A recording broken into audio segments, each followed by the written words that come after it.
네, 2024년 3월 28일 아침 이정훈입니다. 레임덕이 아니라 데드덕을 목표로 하겠다. 레임덕. 네. 임기가 끝나가는 대통령이나 총리는 제대로 행정을 하지 못하죠. 뒤뚱뒤뚱 걷는 오리꼴입니다. 그런 오리가 아니라 그 자리에, 대통령 자리에는 앉아있지만 사실상 죽은 오리와 같이 만들겠다. 레임덕이 아니라 데드덕을 만들겠다. 선거를, 정권을 쟁취해서 자기의 원한을 푸는 사화, 반정사화 같은 그런 무대로 만들겠다는 잡범들이 설치고 있습니다. 참 기고만장하고 있습니다. 참 우리 국민들도 그래요. 윤석열 정부가 잘한 게 별로 없죠. 그런데 이재명 씨가 나서서 민생지원금 25만 원 주겠다. 지금 물가가 높습니다. 경제가 별로 안 좋으니까. 그런 인민민주주의 요소 홀렸나? 윤석열 정부가 능력이 딸리다라는 평가는 많았습니다. 그렇다고 해서 이 범죄인들이 대한민국을 이끌도록 허용한다.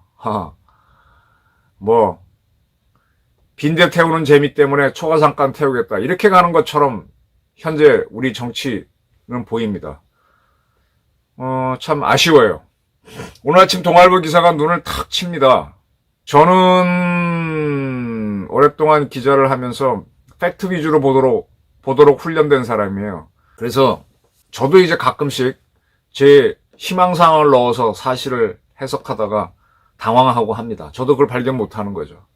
그래서 가급적 조심하는데, 동아일보 보도를 보게 되면 동아일보가 여론조사 기관에 부탁해서 리서치에 부탁해서 지금 명령대전이 일어난다고 하는 개항을 해서 이재명과 원희룡이 어떻게 접전을 하느냐 조사했더니 50.5 대 37.5, 정확하게 13%포인트 차이로 이재명이 압승을 하고 있다라는 결과를 얻었다는 겁니다. 명령대전이 아니라 명령대전이란 말 붙일 수가 없죠. 이거는 완패입니다. 완패입니다. 지난 대통령 선거 때 이재명 후보가 윤석열 후보보다 8.6%포인트를 더 얻었습니다. 그리고 그 다음 몇 달 있다가 지방선거를 치렀죠. 그때는 민주당 후보가 국민의힘 후보보다가도 5.4%포인트 더 얻었습니다. 그리고 같이 있었던 요때, 그때도 이재명 씨가 이제 국민의힘 후보를 오르고 보궐선거에서 이겼는데, 그때 퍼센트가 제 기억이 잘 안 나는데 10%는 안 됐던 걸로 알거든요, 포인트. 근데 그거보다 더 벌어졌어요. 원희룡이 못 따라갑니다. 왜 이런 현상이 벌어졌느냐? 원희룡 씨는 지금 차기 여권의 대통령 후보로서 가장 유력한 사람입니다. 한동훈 씨가 아직 부족한 게 많아서 원희룡을 거쳐서 가는 게 좋다라고 할 정도로 원희룡을 좋게 보는 사람이 많은데 이렇게 형편없습니다. 모든 나이대에서 완패인데 특히 40대 개항을 시민들을 조사해서는 40%포인트 넘게 졌어요. 지금 40대가 얼마 전에 조선일보 기사에서 누릴 거는 다 누린 세대인데 불만은 제일 많은, 그리고 스스로 누릴 건 제일 많이 누리면서 스스로 좌파를 선언한 세대라 그랬는데, 사실 그렇죠, 저희가 봐도. 근데 그들이 이재명을 가장 많이 지지하고 있습니다. 이게 현실입니다. 그러다 보니까 지금 이재명 씨가 대한민국 재판부, 우리나라 사법부를 무시하는 행동을 보이고 있습니다.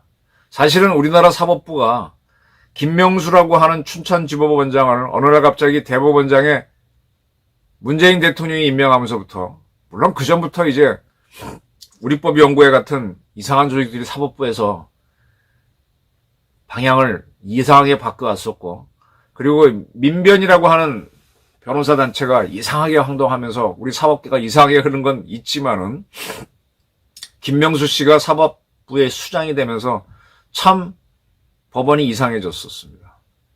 그리고요, 법원이라고 하게 되면 권력을 견제하는 힘이 있어야 되는데, 이들은 강남 좌파적 마인드를 갖고 보수 세력을 견제하는 거는 있는데, 저도 뭐 친구들 이렇게 만나 들어보면은 정치 권력을 굉장히 두려워요. 특히 야권의 정치 권력. 막 그들이 자기네 비리를 들춰낼 수도 있잖아요. 뭐 갖고 오라, 뭐 갖고 오라. 보수 세력이 국회의원이 되면 그렇게까지는 안 하는데, 뭐 국정감사할 때 사법부를 작살낼 수 있고 자신이 당할 수 있으니까 아주 두려워하는 게 많아요. 3월 26일 날 서울중앙지법에서 특정범죄 가중처벌법에 관한 법률 위반, 뇌물이죠. 재판이 있었습니다. 여기에 이재명 대표도 출석을 했는데 그는 내가 없어도 재판 진행에 아무런 지장이 없다. 저에 대한 반대 신문이 끝났고 정진상 피고인의 반대 신문만 남아있다라고 하면서 나 없어도 재판에 지장 없으니 나 부르지 말라. 이런 투로 이야기했습니다. 나 지금 바쁘다. 나 지금 선거도 해야 되고 이 다음 선거는 다음 재판은 40 총선 다음에 있을 텐데 총선에서 이긴 다음에 뭐 해야 되니까 나 부르지 말고 네가 알아서 해. 이 정도 얘기하게 되면 재판 보고 너 나한테 유죄 주지 마. 이런 걸 수도 있죠. 그 지난달 열린 재판에서 이재명 씨는 총선으로 인해 출석이 어렵다. 그래서 정진상 씨와의 변론을 분리해 재판에 출석하지 않도록 해달라고 요청했었는데 26일 재판에서는 내가 없어도 재판에는 아무 지장이 없다라고 하면서 불만을 토로합니다. 법원 알기를 우습게 하는 거죠. 그리고 3월 26일 재판에서 유동규 씨가 증인으로 나온 거에 대해서 아주 언짢은 기색을 드러내면서 코로나 환자와 한 공간에 있지 않는 것도 시민의 권리다. 우리 코로나 유행할 때 환자하고 같이 안 있었죠. 전염될까봐. 그걸 이야기하면서 굳이 증인과 같은, 증인은 유동규죠. 자기가 싫어하는. 같은 자리에서 얼굴을 보며 대면해야 하는지 꼭 그래야 되느냐? 이런 얘기까지 합니다. 사법부를 우습게 보는 거죠. 이화영, 이재명 씨가 경기도지사 할 때 평화부지사를 했던 이화영. 그도 지금 대북 송금 사건으로 재판을 오랫동안 받고 있습니다. 그도 3월 26일 재판에 받았는데, 자기 혐의를 다 부인하고 있어요. 그러면서, 이제 검찰이 문건을 제시하니까, 그런 문건들은 공무원들이 늘 만드는 상투적인 것이다. 북한에 돈 보내고 북한에 하는 문제를 이렇게 상투적으로 문건을 만들어요. 그리고 평화부지사니까 북한에 대한 문제는 본인이 최종 결재를 하죠. 자신이 전결한 문자도 자기는 모르겠다. 그러고 있습니다. 지금 이 재판은 이화영 씨가 중간에 그래 뭐 이재명 때문에 했다라고 시인하는 쪽으로 가다가 이화영 씨 부인이 나와가지고 막 소리치고 변호인 교체하면서 그리고 또 이재명이 유리해지면서 이화영이가 방향을 튼 모습 그런 게 있었죠. 우리 재판부가요.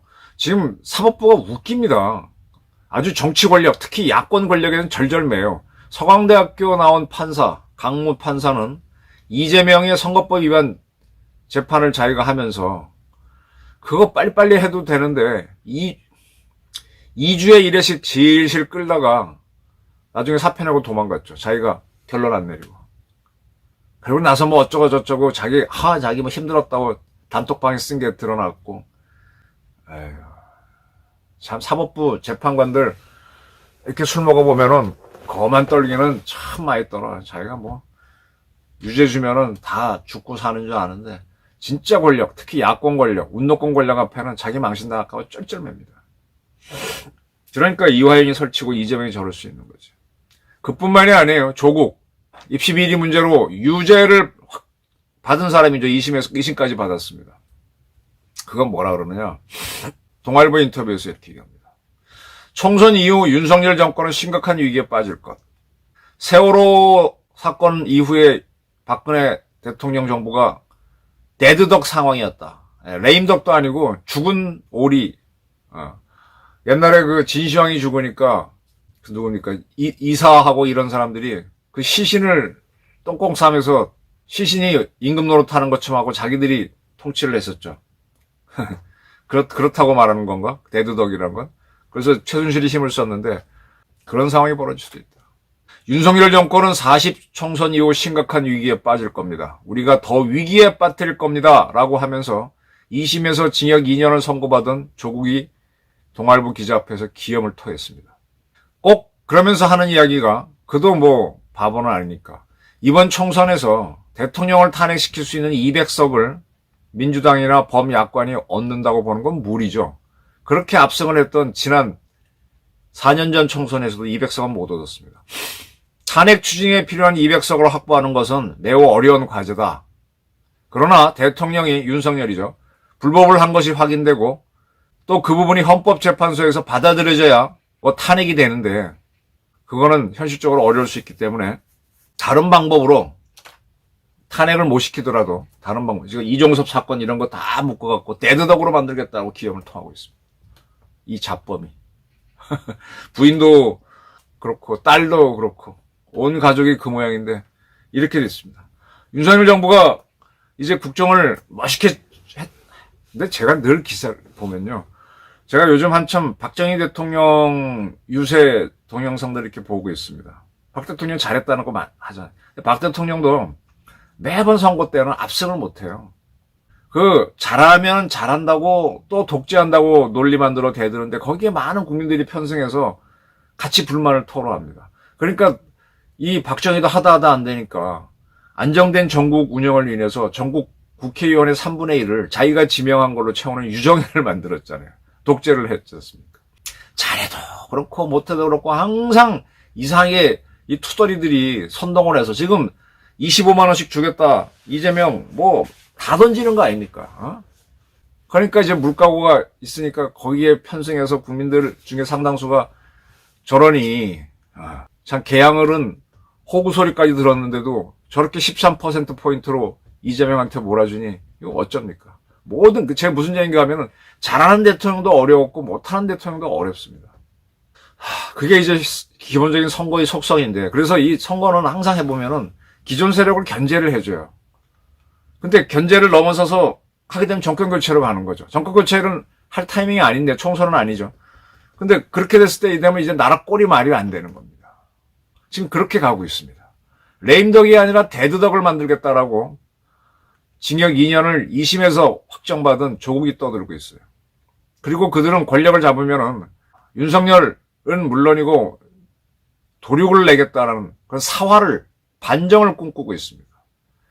이 사람들을 찍어주는 국민들은 물가고를 잡고 어떻게 해봐라는 의지도 상당히 포함되어 있는데 그게 아니라 그들의 그런 바람을 토대로 권력을 집으면은 원한을 풀겠다는 이런 의지를 강하게 드러내고 있고 그건 조국이고요.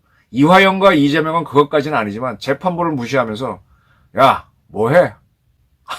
이러고 있는데 이게 통하는 세상입니다. 상당히 지금 선거가 보수 입장에서 보면 위기입니다. 조선일보 김대중 주필이 쓴 글도 그렇고 오늘 아침 김순덕 동아일보 대기자가 쓴 것도 그렇고 참 윤석열은 못한다라고 치다 보니까 이거